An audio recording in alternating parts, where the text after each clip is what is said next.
کہ انہوں نے جو جیل کاٹی اور اپنی بیوی کے آخری وقت میں وہاں وہ موجود نہیں رہ سکے، لیکن وہ لوگ جن لوگوں نے اس ملک کا نقصان کیا، اس ملک کو یہاں تک پہنچایا، آپ یہ دیکھیں کہ جو اب اس کی ویڈیوز یا وہ جو کتاب آئی ہے کہ کیا ہمیں تو معلوم تھا لیکن اس حد تک معلوم نہیں تھا کردار کے حوالے سے، لیکن آپ یہ دیکھیں ان لوگوں کو معلوم نہیں تھا. میں معذرت کے ساتھ آپ یہ دیکھیں کہ بریگیڈیئر صاحب کی کوئی ملازمت کے لحاظ سے ان کی مجبوریاں ہوں گی یا رہی ہیں، یا ذرا یہ کھل کے نہیں بول سکیں گے کیونکہ وہ ہمارا ادارہ ہے، کیونکہ اسی معاشرے کے وہ حصے ہیں وہ لوگ جو ہے، ہم ہمارے بھائی ہیں، بچے ہیں، ٹھیک ہے نا. آپ یہ دیکھیں کہ پادشاہ سے لے کے فیض حمید تک، ظہیر الاسلام ہو گئے، کیانی سے لے کے آپ دیکھیں کہ راحیل شریف ہو یا باجوہ ہو، کیا ان کو نہیں پتا تھا اس کے کردار کا؟ انہی ایجنسیوں نے اس کی ریکارڈنگ بھی کی ہے، اب جو آہستہ آہستہ اب سامنے لائی جائیں گی کہ ان لوگوں نے اس کردار کے آدمی کو ایک اس ملک میں مسلط کیا، اس ملک کے ساتھ ظلم کیا. اور سب سے بڑا کردار ثاقب نثار، کھوسہ، کیا ان کو کٹہرے میں نہیں لایا جائے گا؟ ان سے نہیں پوچھا جائے گا کہ آپ نے اس ملک کا جو اتنا نقصان کیا ہے، اس ملک کو یہاں کھڑا کیا ہے؟ آپ یہ دیکھیں کہ اب ملک کو اتنا آسان نہیں ہے، میاں نواز شریف صاحب کو بھی اس ملک کو کھڑا کرنے کے لیے 5 سے 7 سال لگیں گے. جہاں ان لوگوں نے پہنچا دیا، جہاں ہماری اکانومی ہے، ٹھیک ہے، ہاں ہم یہ ہوپ ہمیں یہ ہے کہ میاں نواز شریف کی طرف چائنا بھی دیکھ رہا ہے، سعودی عرب بھی دیکھ رہا ہے، آپ کا قطر بھی دیکھ رہا ہے. اب تو جبکہ دبئی وغیرہ پہلے اتنے نہیں تھے، اب وہ بھی بہت فعال ہو گئے ہیں میاں صاحب کے حوالے سے.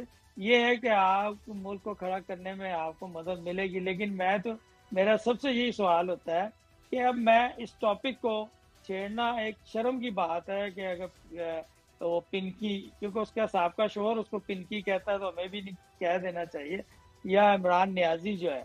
اب ان کے بارے میں ہمیں بات کرتے ہوئے بھی نہیں، لیکن سر آپ اتنا فری ہونے کی کوشش نہ کریں. پنکی تو جن کی ہے ان کی ہے. آپ میرا مطلب ہے کہ اس کو بشرا بی بی بھی کہہ سکتے ہیں، کوئی ایسی بات نہیں.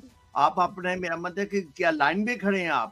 نہیں ہم تو دور بیٹھے ہوئے، بلکہ ڈار صاحب قریب ہے، وہاں لاہور میں ہے، ہم لوگ تو دونوں امریکہ بیٹھے ہوئے. تو لیکن میں کہتا ہوں کہ شرم محسوس ہوتی ہے کہ ان لوگوں کے کردار پہ اس پہ بات کرتے ہوئے جو چیزیں سامنے آئی ہیں. بس مجھے تو یہی خواہش ہوگی کہ کسی بھی طریقے سے ثاقب نثار کو لایا جائے، جس نے صادق اور امین کا ان کو سرٹیفکیٹ دیا، کھوسوں کو لایا جائے، ان لوگوں کو لایا جائے. یہ بھی انشاءاللہ میاں صاحب جب پاکستان مسلم لیگ نون کی حکومت آئے گی تو ہمیں امید ہے کہ چونکہ ان کے ساتھ زیادتی ہوئی تھی. آپ ان چکروں میں کیوں پڑتے ہیں خاور صاحب؟ میاں صاحب کو اور کام نہیں ہے کرنے کے. آپ یہ دیکھیں میاں نواز شریف آپ جو ہے انہیں سیدھا ملک کی اکانومی بہتر کرنے دیں، ملک کو جو ہے صحیح ٹریک پہ لانے دیں. مشرف کو بھی جو انہوں نے محمد ہے کہ فیڈرل گورنمنٹ ان کی دور میں ہوا تھا نا، تو کام تو سارے کرنے پڑتے جو کرنے والے. یہ ہمارے چیف جسٹس کا کام ہے، ہمارے جو چیف جسٹس ہیں ان کا کام ہے ان کو لائیں کہ ملک جو ہے یہاں جو اب یہاں تک پہنچا ہے، جو سروائیو کر رہا ہے، تو ان کرداروں کو سامنے لائیں، ٹھیک ہے، اور ہمارا جو ادارہ کام کرے. میں چاہتا ہوں کہ بریگیڈیئر صاحب سے زیادہ فائدہ لیا جائے. یہ ریسرچ میں بھی ہے اور ان کی جو on his back the qualification he has, research he has, and ہم چاہتے ہیں کہ ہم اور ناظرین ان سے بہت زیادہ سیکھیں.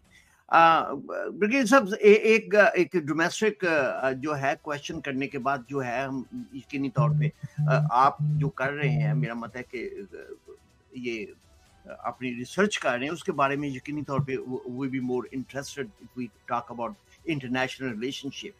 لیکن یہ ایک ڈومیسٹک کوشچن جو ہے کہ آج جو ہے وہ احتساب عدالت اسلام آباد میں جو چیئرمین پی ٹی آئی کے خلاف 190 ملین پاؤنڈ کا سکینڈل جو ہے، اس میں ریفرنس جو وہ ہے دائر کر دیا گیا ہے. جو قومی احتساب بیورو نیب نے ریفرنس دائر کیا ہے، جس میں chairman P T I Bushra be be, فرح گوگی اور دیگر کو ملزمان نامزد کر دیا گیا. ملزمان میں شہزاد اکبر، برسٹر ضیاء المصطفیٰ نذیر اور زلفی بخاری بھی شامل ہیں. نیب راولپنڈی کی جانب سے دائر ریفرنس میں کل 8 ملزمان کے نام شامل ہیں. ڈپٹی پراسیکیوٹر جنرل جو مظفر عباسی نے تفتیشی افسر میاں عمر ندیم کے ہمارا ریفرنس دائر کیا اور احتساب عدالت کے رجسٹر آفس نے ریفرنس کی جانچ پڑتال جو